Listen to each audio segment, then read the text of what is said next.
আমার রব, এই রবি আমার সব, দামে দামে তন মনে তারি অনুভব। তোমার দুনিয়াতে আমি যেদিকে তাকাই, অথই নিয়ামতে ডুবে আছি সবাই। পাক পাখালির গানে শুনি তসবিহ কালো রব, তসবিহ কালো রব। আল্লাহ আমার রব, এই রবি আমার সব। আসসালামু আলাইকুম, আলহামদুলিল্লাহ, আসসালাতু ওয়াসসালামু আলা রাসূলিল্লাহ। প্রিয় দর্শক, আপনারা যারা দেশে আছেন প্রবাসে, সবাইকে জানাই অনেক অনেক প্রীতি ও শুভেচ্ছা। শুরু হলো এনটিভি আয়োজিত অনুষ্ঠান আপনার জিজ্ঞাসা। আপনাদের সাথে আছি আমি জাইনুল আবেদিন আজাদ, আর আপনাদের মনে জাগা প্রশ্নের জিজ্ঞাসার জবাব দিচ্ছেন বিশিষ্ট আলেম ডক্টর মোহাম্মদ সাইফুল্লাহ।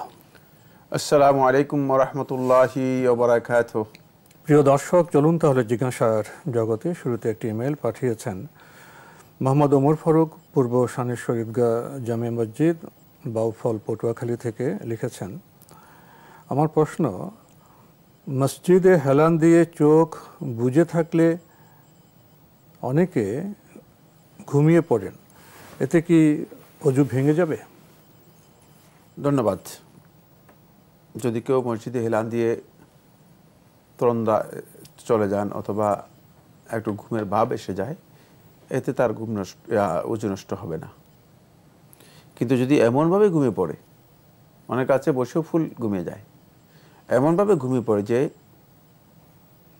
ঘুমিয়ে যাওয়ার কারণে তিনি অনেকটা চেতনা হারিয়ে গেছেন, অংশ পড়েও যান, হ্যাঁ অনেক পড়েও যান, চেতনা হারিয়ে গেছেন। অনেকে বসেও ঘুমাতে পারে, একেবারে চেতনা হারিয়ে যায়, সেটা তন্দ্রা নয়, তন্দ্রা নয়, আসলে ঘুম। আসলে ঘুম। যদি এই ধরনের হয় তাকে, তাহলে তার উজু করাই হচ্ছে বিধান, তিনি উজু করবেন, তার উজু নষ্ট হবে। খুবই গুরুত্বপূর্ণ বিষয়ে অবগত হলাম। প্রিয় দর্শক আরও লিখেছেন, আমি ঢাকায় থাকি এবং মসজিদে নামাজ পড়ার জন্য মসজিদে নামাজ আদায় করি। ওই সময় আমার বাড়ির মসজিদের কথা মনে পড়ে এবং শহরের মসজিদে বিভিন্ন উন্নয়ন দেখলে মনে মনে ভাবি, এভাবে আমার বাড়ির মসজিদ খানার উন্নয়ন করতে পারতাম। এই যে মসজিদে নামাজের মধ্যে ভাবি, এতে কি আমার নামাজ হবে? এই নামাজের মধ্যে ভাবা থেকে বের হওয়ার কোনো উপায় আছে? ধন্যবাদ আপনাকে, খুবই সুন্দর প্রশ্ন করেছেন। মসজিদের সেক্রেটারি তো, গ্রামের মসজিদের সেক্রেটারি, গ্রামের মসজিদের সেক্রেটারি, কিন্তু মসজিদে নামাজের মধ্যে নিজে ভাবুকের মহা ভাবনার জগতে চলে যান, হারিয়ে যান, সলাৎ থেকে বেরিয়ে যান, সলাৎ হবে না। এই সলাতের কোনো মূল্য নেই, মূল্যহীন সলাৎ। আল্লাযীনা হুম আন সলাতিহিম সাহুন, যারা নিজেদের সলাতের ব্যাপারে, সলাতের ক্ষেত্রে অমনোযোগী, তাদের সলাৎ আল্লাহ তাআলার কাছে সলাৎ তো হবেই না, বরং তাদের সলাতের জন্য আল্লাহ তাআলা পুরস্কার হিসেবে ওয়াইল রেখেছেন, জাহান্নাম রেখেছেন। তাদের এই সলাতের জন্য শাস্তির কথা বলা হয়েছে, ধ্বংসের কথা বলা হয়েছে। তাই আপনার এই সলাৎ মোটেও হবে না। সলাতের সর্বপ্রথম শর্ত হচ্ছে, সলাতের রূহ হচ্ছে, সলাতে মুসল্লি যখন দাঁড়াবে, মুসল্লি সলাতে অবশ্যই হুদুরুহু কলবান ওয়া কালাবান, মুসল্লি ব্যক্তিকে অন্তরের দিক থেকে এবং শরীর অবয়বের দিক থেকে, কাঠামোর দিক থেকে, দুইটাকেই সরাসরি সলাতের মধ্যে নিযুক্ত করতে হবে, উপস্থিত রাখতে হবে। সুতরাং হুদুরুল কালব যদি থাকে আর হুদুরুল কালাব না থাকে, তাহলেও কিন্তু সলাত নষ্ট হয়ে যাবে। যেমন সলাতের মধ্যে আপনার মনোযোগ আছে, কিন্তু আপনি অন্য কাজ করতেছেন, তাহলে আপনার সলাত হবে না। আর অন্য কাজের মধ্যে লিপ্ত রয়েছেন, হাত বা অন্য জিনিসও করতেছেন, সেটাও চলবে না। আবার সলাতের মধ্যে আপনি নিজে উপস্থিত আছেন, সব ঠিক আছে, কিন্তু আপনার অন্তর অন্য জায়গায় রয়েছে, বাইরে রয়েছে, তাহলেও আপনার সলাত হবে না, তাহলে আপনার সলাত হবে না। এই জন্য আল্লাহ সুবহানাহু ওয়া তাআলা ঈমানদারদের সলাতের পরিচয় করে দিয়েছেন যে ওয়াল্লাযীনা হুম ফি সলাতিহিম খাশিউন, ওয়াল্লাযীনা হুম ফি সলাতিহিম খাশিউন। ঈমানদার ব্যক্তিরা হচ্ছে যারা তাদের সলাতের মধ্যে সবচেয়ে বেশি বিনয় অবনত হবে এবং খুশুটা অন্তরের সাথে জড়িত। অন্তরকে যত বেশি তারা একেবারেই আল্লাহ রাব্বুল আলামিনের জন্য বিনম্র করতে পারবে, কোমল করতে পারবে, ততই বেশি তার সলাতটা আল্লাহ তাআলার কাছে বেশি গ্রহণযোগ্য হবে। এই জন্য ফুললি যে ব্যক্তি বাই হার্ট নিজেকে সাবমিট করতে পারবে আল্লাহ তাআলার কাছে, তার সলাতটা হবে সবচেয়ে বেশি উত্তম সলাত। এক্ষেত্রে যার সলাতের মধ্যে অন্তর থাকবে না, মানে মসজিদের হিসাব, মসজিদের উন্নয়ন ইত্যাদি ইত্যাদি নিয়ে মানে তিনি মানসিকভাবে সলাতের বাইরে থাকবেন, ওই ব্যক্তির সলাত আল্লাহ তাআলার কাছে গ্রহণযোগ্য হবে না। প্রিয় দর্শক, শেষের দিকে আপনি আমাদের জন্য দোয়া করেছেন এবং দোয়া চেয়েছেন, লিখেছেন আমার জন্য দোয়া করবেন। মসজিদে মসজিদের আমাকে মসজিদের সাধারণ সম্পাদকের দায়িত্ব দিয়েছেন, আমি যেন সঠিকভাবে আমার দায়িত্ব পালন করতে পারি। ধন্যবাদ আপনাকে, আপনার জন্য আমরাও দোয়া করি। মসজিদের দায়িত্ব পেয়েছেন, একটি বড় কাজ, বড় একটি আমানত। আমানতের ক্ষেত্রে নিজের ইচ্ছার চেয়ে আল্লাহ তাআলা সন্তুষ্টিকে অগ্রাধিকার দিবেন। যে ব্যক্তি আল্লাহর সন্তুষ্টির জন্য কাজ করবে সে মানুষের সন্তুষ্টি লাভ করতে পারবে, আর যে ব্যক্তি কোনো ব্যক্তির সন্তুষ্টির জন্য কাজ করবে সে বিশেষ বিশেষ ক্ষেত্রে আল্লাহ তাআলার সন্তুষ্টি হারিয়ে ফেলার সম্ভাবনা রয়েছে। এই কথাগুলো যদি আমরা বুঝতে পারি তাহলে আমরা আমাদের কাজকে আল্লাহর সন্তুষ্টি নিমিত্তে পরিচালিত করতে সক্ষম হব ইনশাআল্লাহ। আমরা খুবই গুরুত্বপূর্ণ বিষয় অবগত হলাম। প্রিয় দর্শক, আরও একটি ইমেল পাঠিয়েছেন মুর্শিদুল আলম। সবার উপর মানুষ সত্য, তাহার উপরে নাই, কোট আনকোট। আমরা কবিদের মুখে এবং অনেক আলোচকের মুখে এ কথা শুনি। এ ব্যাপারে ইসলাম কি বলে? আপনি ঠিকই বলেছেন যে সবার উপরে মানুষ সত্য, তাহার উপরে নেই। এটা আমরা বহুল শ্রবিত একটি কবিতার লাইন, নানাভাবে নানা ক্ষেত্রে আমরা এই লাইনটি শুনেছি। এখানে মজার ব্যাপার হলো সবাই কিন্তু এক লক্ষ্যে এই বাক্যটি উচ্চারণ করে না। সবার উপরে মানুষ সত্য, তাহারও উপরে নেই। কখন দেখা যায় যে বক্তব্য রাখছেন, তিনি নির্যাতিতের একটি প্রেক্ষাপট তুলে ধরেছেন, সবল দুর্বলকে অত্যাচার লাঞ্ছিত করছে, এখানে মানবতার কোনো মূল্য নেই, তখন এই প্রেক্ষাপটে উনি একভাবে বক্তৃতা করছেন। আবার দেখা যায় কখনো কোথাও মানুষ ধর্মের যে মূল বিষয় স্পিরিট সেটা ভুলে গিয়ে রিচুয়াল যেটা বাহ্যিক কাঠামোতে এই ধর্ম অবলম্বন করে সাম্প্রদায়িকতা করে, এক ধর্মের লোক অপর ধর্মের উপর অত্যাচার করে, অবিচার করে, তেমন একটা প্রেক্ষাপটও এই কবিতাটি উচ্চারিত হয়ে থাকে, সবার উপরে মানুষ সত্য, তাহার উপরে নাই। তো নানা প্রেক্ষাপটে কবিতাটি উচ্চারিত হয়ে থাকে। আপনি তো সেসব প্রেক্ষাপট উল্লেখ করেননি। এখন ইসলাম এ ব্যাপারে কী বলে? প্রথম কথা হচ্ছে এটি কবিতা, তো আপনিও কবি, এর ব্যাখ্যা আপনি সবচেয়ে ভালো জানেন। আর যে ভাই প্রশ্ন করেছেন তিনি কবিতার জগৎ থেকে যোজন যোজন মানে দূরত্ব অবস্থান করেন, এই জন্য তিনি হয়তো কবিতার ভাষা বোঝা অনেক কঠিন তার জন্য। যেমন আমি কবি নই, আমার জন্য কবিতার ভাষা বোঝা অনেক কঠিন। কিন্তু কবি যিনি, তিনি কবিতার ভাষাকে বুঝতে পারবেন, উপলব্ধি করতে পারবেন। যে কারণ কবিতার ভাষার মধ্যে কিছু কথা আছে যেগুলো উচ্চ থেকে যায়, সেগুলো মানে কবির মনে ওই যে ভাবটা আছে সে ভাবটা আরেকজন ভাবুক সেটাকে উদ্ঘাটন করতে পারে, উদ্ধার করতে পারে। কবিতা সব ভাব প্রকাশও করতে পারে না। সেই কারণেই মানে যে ভাই প্রশ্ন করেছেন সে ভাই কবিতার জগৎ থেকে অনেক দূরে থাকার কারণে তিনি আসলে বুঝতেই পারেননি। এটা হলো একটি সবার বলতে এখানে একেবারে কুল মাখলুকাতকে একসাথ করা হয়েছে এটাও না, মানে গোটা মাখলুকাত সৃষ্টি জগৎকে একসাথ করা হয়েছে এটাও না।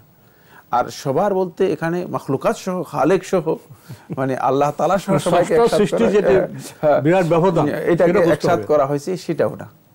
আর এই সবার বলতে এখানে মানে একেবারেই নিরঙ্কুশ সব বলতে যেটাকে বোঝায়, মানে আল খুল্লুল কামিল যেটাকে আরবিতে বলা হয় থাকে, এটা কিন্তু কবির বক্তব্য নয়। এখানে হচ্ছে জামিয়া বোঝার উদ্দেশ্য, এটা খেয়াল রাখতে হবে। জামিয়া একটা সব অর্থ ব্যবহার হয়, খুল একটা সব আরবি ভাষায় ব্যবহৃত হয়ে থাকে। জামি হচ্ছে তিনি যে প্রেক্ষাপটে যাদের কথা বলছেন তাদেরকে দেখানো হচ্ছে, তাদেরকে বোঝানো হচ্ছে। সেই ক্ষেত্রে মানুষের মর্যাদা তুলে ধরার জন্য, কারণ মানুষকে তো আল্লাহ তাআলা কোরআনের মধ্যে বলেছেন ওয়ালাকাদ কাররামনা বনি আদম, যে আমি আদম সন্তানদেরকে সম্মান এবং মর্যাদা দিয়েছি। এটা আল্লাহ তাআলার বক্তব্য, ওয়ালাকাদ কাররামনা বনি আদম, বনি আদমকে আমি সম্মান দিয়েছি। আল্লাহ সুবহানাহু ওয়া তাআলা অন্য আয়াতের মধ্যে লাকাদ খালাকনাল ইনসানা ফি আহসানি তাকওয়িম, যে মানুষদেরকে আমি অত্যন্ত সুন্দর করে সৃষ্টি করেছি। সুতরাং মানুষ সৃষ্টির ব্যাপারে, মানুষের মর্যাদার ব্যাপারে এই কথাটা মানুষের মধ্যে এটি প্রযোজ্য, এবং মানুষের মধ্যে প্রযোজ্য কাদের ক্ষেত্রে? সেটা হলো মানুষের যখন কম্পারেটিভ আলোচনা হচ্ছে তখন, এখানে মানুষের কম্পারেটিভ যখন আলোচনা তখন এটি প্রযোজ্য। কিন্তু যদি খালেক এর ক্ষেত্রে এটাকে নিয়ে আসা হয়ে থাকে তাহলে বক্তব্য শুদ্ধ নয়। খালেকের সাথে ষষ্ঠের সাথে তো সৃষ্টির তুলনাই হতে পারে না। আমরা খুবই চমৎকার জবাব পেলাম এই কাব্য ভাষার প্রিয় দর্শক। আরও একটি ইমেল যিনি পাঠিয়েছেন, দীর্ঘ ইমেল, নাম প্রকাশে অনিচ্ছুক, লিখেছেন, যারা তামাত্তু হজ করতে চান তারা উমরা পালন শেষে চুল কেটে এহরাম থেকে মুক্ত হওয়ার পর হজের জন্য নতুন করে এহরামের নিয়ত কোন স্থান থেকে করবে? তামাত্তু হজ পালন ইচ্ছুক ব্যক্তি নিজেরা উমরা পালন শেষে যদি হজের আগে সময় থাকে তাহলে আয়েশা মসজিদে গিয়ে নিজের মৃত পিতা বা নিজের বৃদ্ধা মাতার পক্ষ থেকে এহরামে নিয়ত করে কি উমরা পালন করতে পারবে? আয়েশা মসজিদে কি যেতে হবে, নাকি এর থেকেও কাবার নিকটতর কোনো স্থান আছে যেখান থেকে এহরামে নিয়ত করা যাবে? প্রথম কথা হচ্ছে, যিনি তামাত্তু হজ করবেন, উমরা কমপ্লিট করার পর তিনি যেখানেই থাকেন, যদি মক্কায় থাকেন মক্কায়, মক্কার বাইরে কোনো জায়গায় যদি থাকেন তাহলে বাইরে, যেখানেই থাকেন সেখান থেকেই তিনি 8ই জিলহজ হজের এহরাম করবেন, হজের নিয়ত করবেন। এই হজের এহরাম করার জন্য তাকে আল্লাহর ঘরে আসতে হবে না, অথবা সুনির্দিষ্ট কোনো মিকাতে যেতে হবে না, মিকাতে যাওয়ার কোনো প্রয়োজন নেই, যেহেতু তিনি আসলেই তামাত্তু হিসেবেই এহরাম করেই প্রবেশ করেছেন এই মিকাতের ভিতরে। মিকাত থেকে এহরাম করে প্রবেশ করার পর তার আর প্রয়োজন নেই এই হজের এহরাম করার জন্য তিনি আবার মিকাতে যাবেন, যেহেতু তিনি তামাত্তুর নিয়ত করেই প্রবেশ করেছেন। এই জন্য তাকে আর হজ এর এহরাম করার জন্য কোনো মিকাতে যেতে হবে না। যেমনিভাবে তাকে মসজিদ তানঈম অথবা আয়েশা মসজিদ যেটাকে বলছেন সেখানেও যেতে হবে না হজের এহরাম নিয়ত করার জন্য। হজের এহরামে নিয়ত করার জন্য সেখানেও যেতে হবে না। তিনি যদি মক্কাতে থাকেন, হারামের মধ্যে থাকেন, হুদুদ হারামের মধ্যে থাকেন, অথবা বাইরে থাকেন, যেখানেই থাকেন সেখান থেকেই তিনি হজের এহরাম করে তিনি হজের উদ্দেশ্যে চলে আসবেন। সেটা সুন্নাহ হচ্ছে 8 তারিখে তিনি হজের এহরাম করবেন, এবং এহরাম করে 8 তারিখে জোহরের আগেই তিনি এহরাম করবেন। যেটি বলছিলাম সেটা হলো 8 তারিখে তিনি যখন মানে এহরাম করবেন, তিনি জোহরের আগেই এহরাম করে জোহরের সালাত মিনাতে গিয়ে পড়বেন। সেক্ষেত্রে তিনি তার জন্য জায়েজ আছে, সেটাকে যদি কোনো কারণে সঙ্গত কারণ ডিলে করাও জায়েজ রয়েছে। এটা হলো এহরামের ক্ষেত্রে। আমাদের অনেকে মনে করে থাকেন যে এহরাম করার জন্য আল্লাহর ঘরে যেতে হবে, বাইতুল্লাহ যেতে হবে, এটাও শুদ্ধ নয়। বাইতুল্লাহ যাওয়ার কোনো প্রয়োজন এহরামের জন্য নেই। দ্বিতীয় নম্বর যে বিষয়টি সেটা হলো 2 নম্বর যে উমরা পালন শেষে, উমরা পালন শেষে হজের আগে আয়দা মসজিদে গিয়ে পিতামাতা ইত্যাদির জন্য, মানে উমরা করার পরে যদি তার সময় থেকে যায়, তিনি মক্কাবাসী হিসেবে তার জন্য কি আদৌ মসজিদে আয়েশাতে গিয়ে এহরাম করে এসে উমরা করা তার জন্য কি সুন্নাহ সম্মত, তার জন্য কি বৈধ? এই মাসআলার মধ্যে আলেমদের দীর্ঘ দ্বিমত রয়েছে। বিশুদ্ধ বক্তব্য হচ্ছে সুন্নাহ দ্বারা এটি প্রমাণিত হয়নি, বরং শেখুল ইসলাম ইবনে তাইমিয়া রাহমাতুল্লাহ আলাইহি, ইমাম মুহিব তাবারি রাহমাতুল্লাহ আলাইহি, ইমাম মুহাম্মদ ইবনে সিরিন রাহমাতুল্লাহ আলাইহি আরও অনেকেই এটাকে বেদাত বলেছেন, এবং এই যুগের আলেমদের মধ্যে অনেকেই বেদাত বলেছেন, এটি সুন্নাহ সম্মত নয়। সুতরাং মানে সময় থাকলেই তিনি মক্কায় অবস্থান করে তিনি কি মানে মসজিদে তানঈমে গিয়ে অথবা আয়েশা মসজিদে গিয়ে তিনি কি এহরাম করে সে উমরা করবেন? না, সময় থাকলে তিনি মক্কায় যেহেতু আছেন, তিনি আল্লাহর ঘরের চতুর্দিকে তওয়াফ করবেন। সুন্নাহ হচ্ছে এবং উত্তম হচ্ছে আল্লাহর ঘরের চতুর্দিকে তওয়াফ করা। তিনি তওয়াফ করলে যে ফজিলত পাবেন, ওমরা করলে সেই ফজিলত পাবেন না। ওমরার জন্য আলাদা কোনো ফজিলত সেখানে আসে নাই, কিন্তু তওয়াফের জন্য আলাদা ফজিলতের কথা উল্লেখ করা হয়েছে। তাই এই জন্য যেহেতু তওয়াফের বিষয়টি সুস্পষ্টভাবে ফজিলতের কথা এসেছে, এই জন্য তিনি আল্লাহর ঘরের চতুর্দিকে 7 চক্কর তওয়াফ করবেন, 2 রাকাত সালাত আদায় করবেন, একটি তওয়াফ। 7 চক্কর তওয়াফ এবং 2 রাকাত সালাত, এটা একটি তওয়াফ। এভাবে তিনি ইচ্ছা করলে আল্লাহর ঘরের চতুর্দিকে তওয়াফ করতে পারেন এবং এই তওয়াফ করাটা তার জন্য সুন্নাহ সম্মত। এটাই হচ্ছে তার জন্য বিধান। যেহেতু আলেমদের এই মাসআলার মধ্যে দ্বিমত রয়েছে আর সুন্নাহ দ্বারা প্রমাণিত একটি বিধানও রয়ে গিয়েছে, তাহলে আল ইকতিসার আলা সুন্নতি আউলা মিনাল ইজতিহাদি আও জিয়াদাতি বিল বিদআহ। বেদাতের মাধ্যমে অনেক বেশি কাজ করার থেকে সুন্নাহর উপর সীমাবদ্ধ থাকা এটি অনেক উত্তম, কারণ সুন্নাহ তো ইবাদত হিসেবে আসবে। আমরা সঠিক কাজটা করব। সুতরাং এই কাজ করা উচিত নয় যে আপনি আলেমদের ইখতিলাফের সুবাদে মনে করলেন যে কোনো আলেম ইখতিলাফ করেছেন কিন্তু সে কাজের দলিল নেই, প্রমাণ নেই, তাহলে আপনি সেটা করলেন না, এটা করবেন না। বরং আপনি আপনার পথ আছে, আপনি তওয়াফ করতে পারেন। আপনার তো উদ্দেশ্য ইবাদত করা, ইবাদতে তো পথ উন্মুক্ত করা আছে সুন্নাতেই।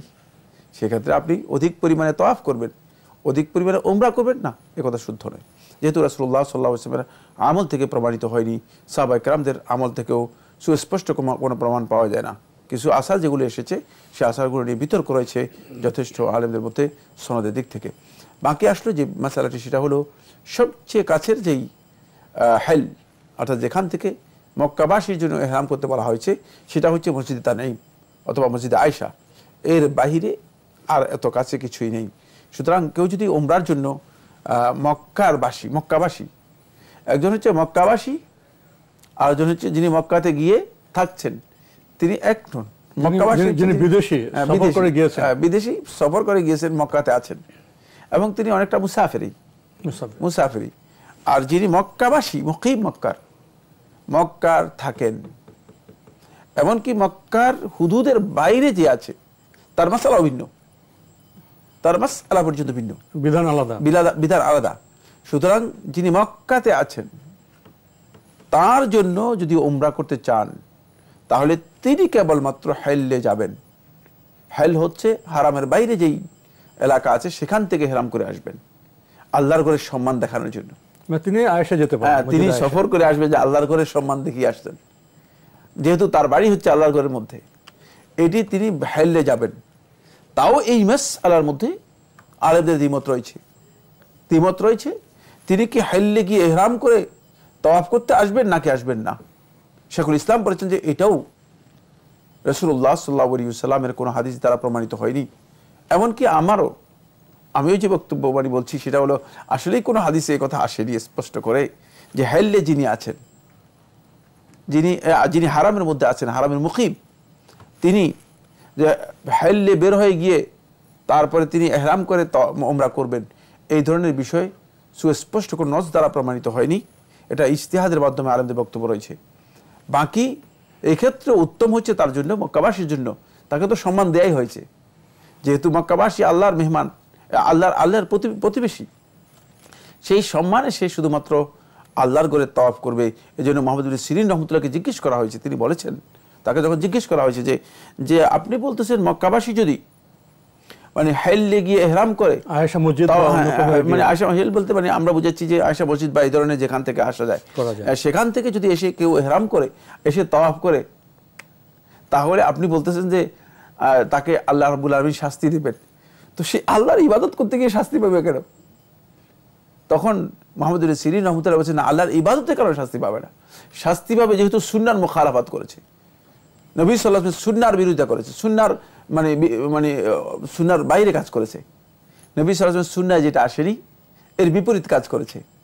কারণ তার জন্য সুন্নাহ ছিল যেটা, সেটা হলো সে আল্লাহর ঘরের সম্মানিত হয়ে গিয়েছে, এখন সে শুধু আল্লাহর ঘরে তওয়াফ করবে। সুতরাং তাকে বাইরে গিয়ে ফিরে এসে তওয়াফ করার প্রয়োজনই নেই। যেহেতু নবী সাল্লাল্লাহু আলাইহি ওয়াসাল্লাম তাকে তওয়াফ করতে বলেন নাই বা এই উমরা করতে বলেন নাই, সুতরাং তার জন্য এই কাজটি সঠিক নয়। এটি মুহাম্মদ ইবনে সিরিন রহমতুল্লাহ থেকে আমরা জানি যে তাবিদের মধ্যে নির্ভরযোগ্য তাবিদের প্রথম পর্যায়ের সারির একজন ব্যক্তি হচ্ছেন ইমাম মুহাম্মদ ইবনে সিরিন রহমতুল্লাহ। তার কাছ থেকে সহিহ সনদে মুহিবা তাবারি রহমতুল্লাহ তার কিতাবের মধ্যে এই বিষয়ে তিনি একটা কিতাব লিখেছেন, এই বিষয়ের উপর তিনি একটি কিতাব লিখেছেন, ওই কিতাবের মধ্যে তিনি এই বিষয়টি বিস্তারিত লিখেছেন। সুতরাং আমি মনে করে থাকি যে এটাই সবচেয়ে উৎকৃষ্ট বক্তব্য, সেটা হলো এই যে সুন্নাহর উপর নিজেকে সীমাবদ্ধ রাখা মানে অনেক বেশি বেদাতি কাজ করার চেয়ে অনেক অনেক উত্তম। অল্প কাজ করলাম, সুন্নাহসম্মত করলাম। জি, আমরা মূল বার্তাটা পেলাম। প্রিয় দর্শক আরও লিখেছেন, মিনায় যদি কোনো ব্যক্তি 7 জিলহজ রাত থেকে 9 জিলহজ ফজর পর্যন্ত অবস্থান করেন, তাহলে তো 5 ওয়াক্তের বেশি নামাজ মিনায় আদায় করা হবে। এতে কি সুন্নতের খেলাফ হবে? কোনো কারণে তিনি যদি মানে আগে চলে যান, যদি কোনো প্রয়োজনের কারণে, তাহলে এটি জায়েজ। এটা জায়েজ। একটা হচ্ছে প্রয়োজনের কারণে তিনি আগে চলে গিয়েছেন, তাহলে সেটা সুন্নাহ পরিপন্থী কাজ হবে না। যদি তিনি 5 ওয়াক্ত সালাত সেখানে আদায় করেন, সুন্নাহ হয়ে যাবে। আর তার যাওয়াটা হচ্ছে আগে যাওয়াটা কোনো কারণে, জানি যদি কোনো সবব কোনো কারণ দেখা দেয়, তাহলে তিনি আগে যেতে পারেন। আগে যাওয়াটা নাজায়েজ নয়। তবে নবী সাল্লাল্লাহু আলাইহি ওয়াসাল্লাম যেহেতু ওখানে গিয়ে জোহরের সালাত আদায় করেছেন, এই পদ্ধতি অনুসরণ করাটা জুমহুর আহলে হাদিস এটাকে সুন্নাহ সম্মত বলেছেন। তো আজকে আমাদের এখানেই শেষ করতে হচ্ছে। আপনাকে অনেক ধন্যবাদ। আপনাকে অনেক ধন্যবাদ। প্রিয় দর্শক, আমরা দেখছিলাম এনটিভি আয়োজিত অনুষ্ঠান আপনার জিজ্ঞাসা। আমাদের অনুষ্ঠান আপনারা এনটিভি অনলাইনেও দেখতে পারবেন। ভিজিট করুন www.ntvbd.com। এছাড়া ইউটিউবে এবং আমাদের ভেরিফাইড ফেসবুক পেজে অনুষ্ঠান দেখতে পারবেন। আজকের শেষের যে ইমেল প্রশ্ন থেকে উপলব্ধি করলাম, আমাদের যে ইবাদত, হজ হোক, সালাত হোক, সিয়াম হোক, আমাদের জেনে শুনে করতে হবে। কিন্তু পর্যবেক্ষণ করলে লক্ষ্য করা যায় আমরা শুনে শুনে ইবাদত করি। অন্য যে কোনো বিষয়ে আমরা গ্রন্থ পড়ি, আমরা একাডেমিক ক্লাস করি, কিন্তু ধর্মের ক্ষেত্রে লক্ষ্য করা যায় আমরা শুনে শুনে দেখে দেখে ইবাদত করি। মনে হয় যেন ইবাদতের বিষয়গুলো পঠন পাঠনের বিষয় নয়। তাই তো আমাদের ভুল হয়ে যায় ইবাদতে।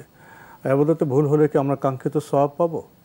এই প্রশ্ন রেখে এবং ইবাদত পাঠের মাধ্যমে জেনে শুনে করার আহ্বান জানিয়ে আজকের অনুষ্ঠান এখানে শেষ করছি। চিঠি লিখুন, প্রশ্ন পাঠান আমাদের ঠিকানায়। পরিচালক আপনার জিজ্ঞাসা, এনটিভি, বিএসসিসি ভবন, 7ম তলা, 102 কাজী নজরুল ইসলাম অ্যাভিনিউ, কারওয়ান বাজার, ঢাকা 1215। ইমেল অ্যাড্রেস আপনার জিজ্ঞাসা @ntvbd.com। মহান আল্লাহ আমাদের সবাইকে নিরাপদে রাখুন শান্তিতে। আসসালামু আলাইকুম। আল্লাহ আমার রব, এই রবি আমার সব, দামে দামে তুন মনে তারি অনুভব। আল্লাহ আমার রব, এই রবি আমার সব।